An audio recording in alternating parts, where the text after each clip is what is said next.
Ça m'énerve ça. Oh, Robert Pattinson, il est trop beau. Si les femmes s'intéressaient à la beauté intérieure, je ferais des ravages. Bon bah là j'ai des problèmes de digestion, c'est parce que le mois dernier... Oui, bon bah Michel, bonjour et bienvenue dans Fort Accord, votre analyse d'après-film en compagnie de Michel, le spécialiste technique de l'émission. Bonjour Michel. Bonjour Michel, une perche dans le plan, un vampire mal fait, rien ne m'échappe. Et aujourd'hui de quel film allons-nous parler Michel? Aujourd'hui je m'attaque à Robert Pattinson, à Twilight 1 et 2. Est-ce que tu as des lentilles? Non. Si t'as des lentilles, sale menteur. Moi aussi je peux être beau avec des lentilles. Et des cheveux, et 20 kilos de muscles. Ouais bah ça va. Tenez, regardez-la, pause. On voit bien la démarcation de la lentille. Alors Robert, t'es un tricheur ou pas? Oui. Apparemment. Voilà, c'est ce que je voulais entendre. Comme tous les tricheurs, il utilise des doublures pour pas risquer de se faire mal quand il y a de l'action. Regardez cette scène.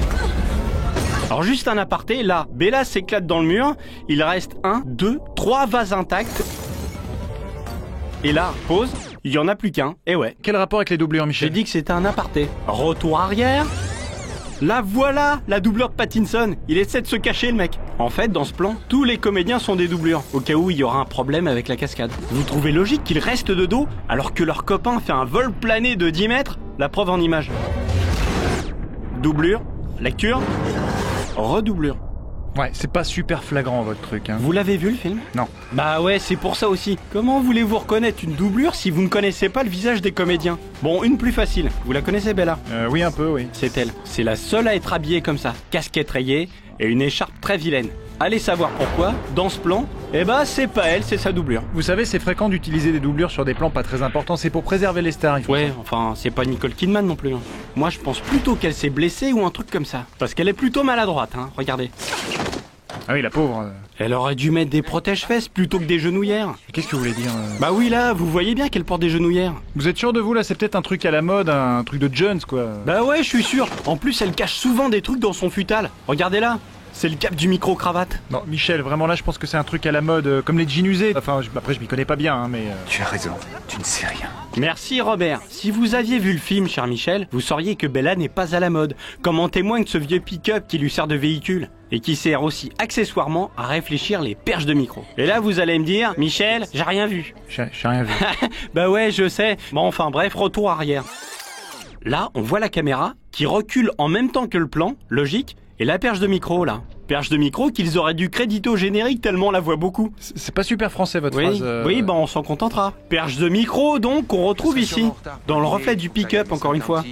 Et qu'on retrouve encore dans cette scène, regardez bien. En fait, c'est toute l'équipe qui est visible. Mais c'est un peu compliqué de les discerner, ils sont tous recroquevillés sur le chariot de travelling. Ça, c'est les mains du caméraman. Et ça, c'est la star du film, la perche. Ici, au moins, nous n'avons pas à nous cacher. Ouais, bah cache au moins l'équipe technique, il m'énerve, lui. Je leur ai dit de ne pas faire ça. Il a toujours, mais alors, toujours une bonne excuse. Non, Michel, arrêtez avec ce pauvre Robert Pattinson, il vous a rien fait. Je veux de l'amour. Ah bah voilà, très bon choix d'extrait, ça fait plaisir, c'est bien, quoi. Quoi? Non, c'est pas pour ça que je l'ai mis. C'est parce qu'il y a une énorme boulette dedans. Regardez, elle prend la photo en format paysage, horizontal si vous préférez. À 1/5 de seconde près, la photo devrait ressembler à ça. Je mets cette petite photo dans ma boîte à outils et j'avance un peu dans le film. Ici, Bella imprime la fameuse photo. Bon, déjà, elle est en format portrait. Pause. Et je ressors ma petite photo de ma petite besace. Bah je croyais que c'était une boîte à outils. Ta gueule, on voit bien que la pose n'est pas la même. Bah ça reste des erreurs très acceptables. Twilight, c'est pas un budget de fou comme certains pourraient le croire. Bah, vous rigolez. Combien vous croyez qu'ils ont touché de la part de Virgin America pour faire ce magnifique plan de leur bel avion? Bah pas mal, je suppose. Ouais, un gros paquet de pognon pour un gros product placement qui On dit pourtant... placement de produit en français. Qui pourtant n'a pas lieu d'être, puisque cette compagnie ne vole qu'aux États-Unis. Oui, et donc? Et donc, vous n'avez pas vu le film. À ce moment-là, ils vont en Italie, donc c'est une erreur. Pas vraiment. Si Virgin leur donne de l'argent pour faire ça, ils vont pas cracher dessus. Et vous croyez qu'on leur a donné de l'argent pour faire des fautes d'orthographe? Ah oui, vous voulez dire comme quand vous essayez de faire une phrase compliquée? Excellent! Très drôle. Je savais bien qu'il me servirait cet extrait pour vous fermer votre clapet.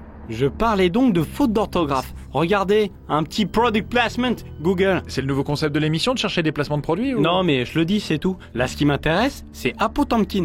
La race de vampire, ça s'écrit comme ça. Elle arrive sur le site, et là, un mec s'est cru malin de rajouter un P. C'est ballot.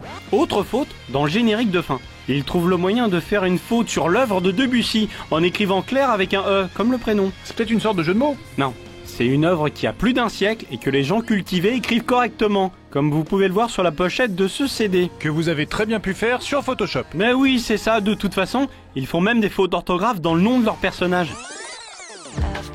Regardez là, Emmett avec un seul T. Normalement, il y en a deux, comme vous pouvez le voir sur cette affiche. Que vous avez très bien pu faire sur Photoshop. Et le générique du deuxième Twilight, c'est je l'ai fait sur Photoshop. Là, Emmett avec deux T, mais vous me croyez maintenant? Oui, je vous crois, Michel, vous énervez pas. Eh bien, merci Michel pour cette émission, et puis rendez-vous dans 2 semaines pour un prochain Faux Raccord. Ouais, et j'aurai du lourd, du très très lourd. Robert, le mot de la fin. Épouse-moi. Merci Robert.